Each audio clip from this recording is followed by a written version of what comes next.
Well, Darren, that was a very hard-fought 1-1 draw, and at the end it almost felt like two teams had sort of battled each other, not quite to a standstill, but they looked quite tired. But what was your take on the game as a whole? I thought it was a poor game. I thought it was a really poor game.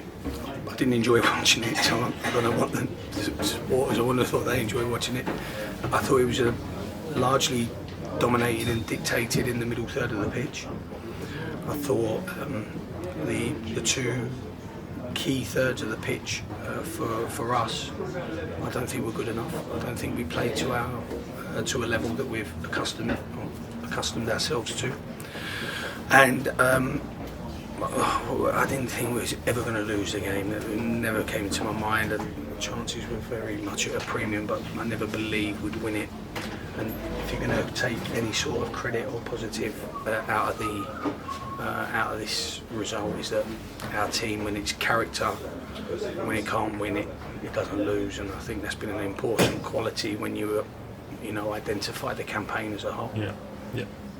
And what was the message at half time?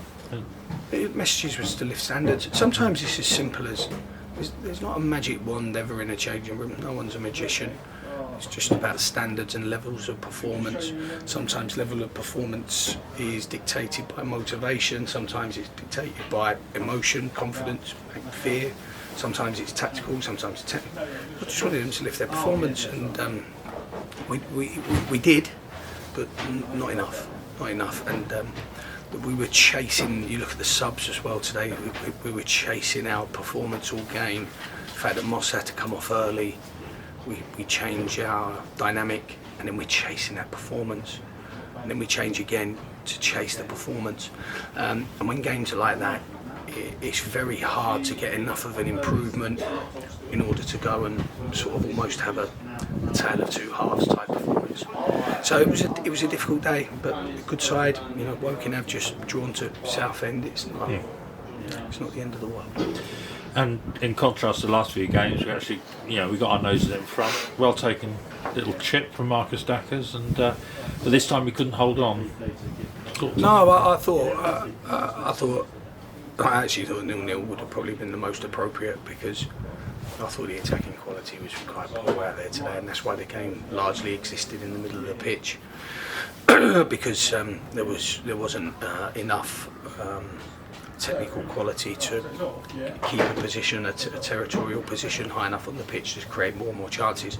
Obviously for us, one of the big disappointments that were our set plays. Our set plays have been wonderful, absolutely wonderful, and we just came off them a tad today, which was really disappointing, because it's been a route to goal for us, those set pieces, and we picked a team that was, should have attacked them set pieces really well. Just thought the quality of the delivery was off, but that falls in line with, I think, the whole performance. Technically it was a reduced performance. And I understand, I think Nathan Ralph's gone just for a check-up at hospital. How's Dan Moss after that? He's fine. He's obviously got a harder head. He's fine. Yeah. Good. And there are a few names missing, and obviously a lot of fans would ask about James Daly and others. Any news on the players? Yeah, I said before the game in the hospitality that we had to pick one for James over the 4 days. We had to pick one that we were going to commit him to, and I thought, and when I look now, the decision was right, because it ensured we won one of the 2 games. Yeah. And I always think that's really important when I'm making decisions. If I ever start drifting into a realm of saving players, sometimes you don't get extra games to save players. I think win the games as quickly and as early as you can, and then obviously react to fatigue and form and things like that after. And we just thought with James and Casper Lupata that we had to pick one. And otherwise I think we were risking going down a dangerous road. When it comes to Casper, our quality in defence is excellent, really excellent, so we're able to make those changes without too much bother.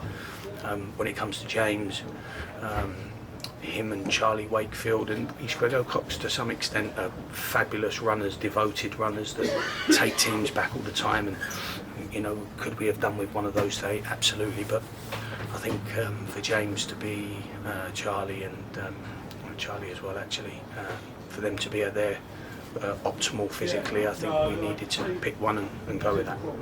Brilliant, thank you. And I think the other people told you mathematically we're now sure of being in the playoffs, which is at least one thing to tick off and bank. And then I suppose it's now pressing on to Notts County and seeing how far we can go in the next few weeks. Notts County is going to be a huge challenge, isn't it?